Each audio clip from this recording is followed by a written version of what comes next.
성령님이 우리와 함께 하신다는 것은 단순한 위로의 말이 아니라 실제로 우리의 삶 속에서 나타나는 확실한 사실입니다. 성령님은 예수님을 믿는 자 안에 거하시며 눈에 보이지 않지만 분명한 증거로 역사하십니다. 그 증거는 단지 특별한 체험에서만 나타나는 것이 아니라 우리의 생각과 태도, 선택과 행동 속에서 드러납니다. 그래서 성령님이 함께 하시는 사람은 평범한 일상 속에서도 하나님을 더 의식하게 되고 세상의 가치관보다 하나님 나라의 가치를 더 귀하게 여기게 됩니다. 오늘은 성령님이 우리와 함께 하신다는 증거를 몇 가지 살펴보며 우리의 삶 속에 그 증거가 어떻게 드러나고 있는지 점검하고자 합니다. 첫째, 성령님이 함께하는 사람은 혼자 있을 때도 하나님을 의식합니다. 성령님이 우리 안에 거하신다는 것은 우리가 어떤 상황이나 장소에 있든지 하나님과의 관계가 이어진다는 뜻입니다. 많은 사람들은 예배당이나 기도 모임처럼 신앙적인 분위기 속에서는 하나님을 쉽게 의식하지만 혼자 있는 시간에는 그 마음이 느슨해지기도 합니다. 그러나 성령님이 함께 하시는 사람은 홀로 있을 때에도 하나님이 자신을 보고 계시고 듣고 계시며 함께 하신다는 사실을 마음 깊이 인식합니다. 그 인식은 단순한 지식이 아니라 삶의 태도와 행동을 바꾸는 힘이 됩니다. 다윗은 시편 139편에서 내가 어디로 가든지 주께서 거기에 계신다고 고백했습니다. 그는 사람의 눈이 닿지 않는 곳에서도 하나님이 자신을 아신다는 사실을 믿었고 그것이 그의 마음을 지키는 힘이 되었습니다. 성령님이 우리 안에 계시면 이 고백이 단지 성경 속 이야기로 끝나지 않고 실제 삶 속에서 경험이 됩니다. 혼자 있을 때에도 마음이 방심하지 않고 작은 행동 하나에도 하나님 앞에 서 있다는 의식을 가지게 됩니다. 이러한 의식은 유혹을 이기는 힘이 됩니다. 사람들은 다른 사람의 눈을 의식해서 죄를 피하는 경우가 많지만 성령님이 함께하는 사람은 사람의 시선보다 하나님의 시선을 더 크게 의식합니다. 그래서 은밀한 죄의 유혹이 다가와도 하나님이 나와 함께 계신다는 생각이 마음을 붙들어 줍니다. 반대로 혼자 있을 때 하나님을 의식하지 못하면 마음은 쉽게 세상의 생각과 욕심에 끌려갑니다. 성령님은 우리 마음속에서 하나님의 뜻을 생각나게 하시고 하나님의 말씀을 기억하게 하심으로 우리를 지켜주십니다. 혼자 있을 때 하나님을 의식하는 사람은 그 시간마저 하나님과의 교제의 기회로 삼습니다. 기도하며 마음을 나누고 말씀을 묵상하며 하루를 돌아봅니다. 바쁜 일상 속에서도 잠시 눈을 감고 하나님께 감사드리거나 속으로 도움을 구하는 기도를 드립니다. 이런 습관은 성령님이 주시는 감동 없이는 지속되기 어렵습니다. 성령님이 함께 하시는 사람은 혼자 있는 시간을 허무하게 보내지 않고 하나님과의 친밀함을 깊게 만드는 기회로 삼습니다. 또한 이러한 의식은 삶 전체를 정결하게 지킵니다. 아무도 보지 않는 곳에서의 선택이 결국 그 사람의 진짜 모습을 드러냅니다. 성령님이 함께하는 사람은 은밀한 자리에서도 하나님 앞에서 떳떳할 수 있는 삶을 살고자 합니다. 그것이 하나님을 경외하는 삶이며 성령님이 다스리는 삶입니다. 결국 혼자 있을 때 하나님을 의식한다는 것은 단순한 경건, 습관을 넘어 성령님이 내 마음을 다스리고 계신다는 분명한 증거입니다. 이 의식이 자리 잡으면 우리는 언제 어디서나 하나님을 기쁘시게 하는 삶을 살게 되고 세상의 유혹과 어두움 속에서도 빛을 잃지 않는 신앙을 지킬 수 있습니다. 성령님이 함께 하신다는 확신은 우리를 홀로 두지 않으시며 보이지 않는 곳에서도 하나님의 사람으로 서게 하는 힘이 됩니다. 둘째, 성령님이 함께하는 사람은 세상의 칭찬보다 하나님의 인정을 더 기뻐합니다. 사람은 본능적으로 다른 사람의 인정을 받고 싶어 합니다. 칭찬과 인정은 우리의 마음을 기쁘게 하고 더 열심히 노력하게 하는 힘이 됩니다. 그러나 성령님이 함께 하시는 사람은 이 자연스러운 욕구가 하나님의 시선 아래서 새롭게 정리됩니다. 세상의 칭찬과 사람의 인정이 기쁘지 않다는 말이 아니라 그것보다 하나님의 인정을 더 귀하게 여기는 마음이 자리 잡는 것입니다.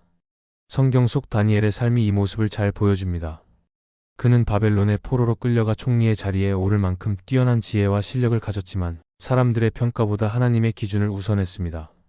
금식 기도를 하며 오직 하나님의 뜻을 구했고 왕의 명령보다 하나님의 명령을 선택했습니다. 그 결과 그는 사람들에게 미움을 받고 사자굴에 던져졌지만 하나님께서 그를 지켜주셨고 그의 믿음을 통해 하나님의 영광이 드러났습니다.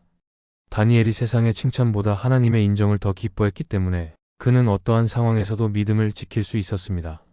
성령님이 함께하는 사람은 마음속 우선순위가 분명합니다. 사람의 말보다 하나님의 말씀을 더 신뢰하고 세상의 기준보다 하나님의 기준을 따라가려 합니다. 이 마음은 때로 세상에서 손해를 감수해야 할 수도 있습니다. 거짓으로 이익을 얻을 기회가 와도 하나님 앞에서 부끄럽지 않은 길을 선택하고 사람들의 기대에 부응하기보다 하나님께서 기뻐하시는 일을 선택합니다. 세상에서는 미련하게 보일 수 있지만 성령님이 주시는 담대함과 확신이 있기 때문에 기꺼이 그 길을 갑니다. 또한 하나님의 인정을 기뻐하는 마음은 우리를 자유롭게 합니다. 사람의 평가에 휘둘리지 않게 하고 비난과 오해 앞에서도 흔들리지 않게 합니다. 사람에게 칭찬을 받으려고 애쓰는 삶은 끊임없는 비교와 경쟁 속에서 지치게 만들지만 하나님의 인정을 구하는 삶은 그분의 사랑 안에서 안정과 평안을 누리게 합니다. 성령님은 우리 마음속에 하나님의 사랑과 자녀된 신분을 확증해 주시기 때문에 우리는 세상의 인정이 없어도 흔들리지 않을 수 있습니다. 하나님의 인정을 더 기뻐하는 마음은 사소한 일에서도 나타납니다. 아무도 알아주지 않아도 맡겨진 일을 성실하게 감당하고 봉사나 헌신을 사람들에게 드러내려고 하지 않습니다. 은밀한 자리에서도 최선을 다하며 하나님께서 보신다는 사실 하나만으로 만족합니다. 성령님은 이런 마음을 주시고 그것을 지켜주십니다. 결국 세상의 칭찬보다 하나님의 인정을 더 기뻐한다는 것은 성령님이 내 안에서 가치관을 바꾸셨다는 분명한 증거입니다. 이 마음이 있을 때 우리는 세상의 유행과 압력 속에서도 믿음을 지킬 수 있고 모든 선택에서 하나님의 뜻을 우선하게 됩니다. 성령님이 함께 하실 때 우리는 세상의 박수보다 하나님의 미소를 더 갈망하게 되고 그분의 인정을 받는 것이 최고의 영광임을 깨닫게 됩니다. 셋째, 성령님이 함께하는 사람은 이전에 즐기던 죄가 마음에 부담이 됩니다. 성령님이 우리 안에 거하시고 다스리실 때 가장 분명하게 나타나는 변화 중 하나는 죄에 대한 감각이 달라지는 것입니다. 성령님이 함께하지 않을 때 사람은 죄를 지으면서도 별다른 죄책감을 느끼지 못하거나 오히려 그 죄에서 즐거움을 찾기도 합니다. 그러나 성령님이 함께하시면 이전에 아무렇지 않게 했던 죄가 마음에 무거운 짐처럼 느껴지고 그로 인해 마음이 불편해집니다. 죄에서 즐거움을 얻는 것이 아니라 오히려 그것을 떠올리면 부끄럽고 회개하고 싶은 마음이 드는 것입니다. 이 변화는 단순히 양심이 예민해진 것이 아니라 성령님이 우리 안에서 말씀하시는 역사 때문입니다. 예수님은 요한복음 16장에서 성령님이 오시면 죄에 대하여, 의에 대하여, 심판에 대하여 세상을 책망하신다고 하셨습니다. 성령님은 우리가 하나님의 뜻에서 벗어나는 순간 그 사실을 깨닫게 하시고 그것이 우리의 삶과 영혼에 어떤 영향을 미치는지를 보게 하십니다. 그래서 이전에 즐겁게 여겼던 말과 행동이 더 이상 마음에 기쁨을 주지 않고 오히려 회개해야 할 일로 다가옵니다. 성령님이 함께하는 사람은 작은 죄라도 무겁게 느낍니다. 사람들의 눈에는 보잘것없어 보이는 거짓말이나 불필요한 말, 미움의 감정 하나까지도 마음속에 걸림이 생깁니다. 그 이유는 성령님이 우리 마음속 깊은 곳을 비추어 주시기 때문입니다. 어두운 방에 빛이 들어오면 먼지가 드러나듯 성령님의 빛 앞에서 우리의 내면이 선명하게 보입니다. 그래서 예전에는 대수롭지 않게 넘겼던 죄가 이제는 분명히 보이고 그것을 계속 안고 살아갈 수 없게 됩니다. 이러한 부담감은 우리를 억누르기 위한 것이 아니라 더 깨끗하고 자유로운 삶으로 인도하기 위한 하나님의 은혜입니다.